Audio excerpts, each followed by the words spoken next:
નવરાશ મળવાની નથી. મારે કે નવરાત્રિને પ્રભુ ભજવા એવી કોઈ આશા રાખવી નહીં.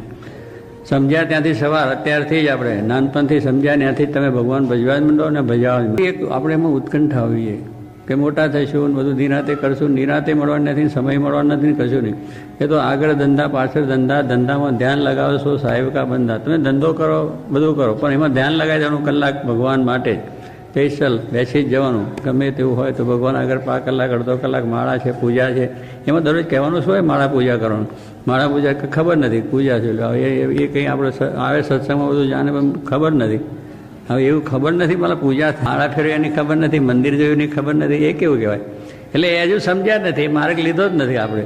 પણ એ માર્ગ લેવાનો જ છે અને કરવાનો છે. બીજો ધંધો કેમ ગોતી કરે? નોકરીને માટે, બીજું ત્રીજું એને માટે કેટલાને મળી અને વાત કરીએ અને ફલાણું કરીએ. નોકરી ક્યાં મળે, ક્યાંથી મળે, કેવી રીતે મળે, ધંધો કેમ થાય, કેવી રીતે થાય, શું થાય, મારે કોને મળવું, કયા સાહેબ મળવું. આ બધું જ્યારે આપણે બધું લેશન કરી પૂરું કરીએ ત્યારે આ ના થાય કે સત્સંગ ક્યાં થાય છે, માળા કેમ ફરાય છે, ધૂન કેમ થાય છે, એ મને એટલું ના ખબર પડે.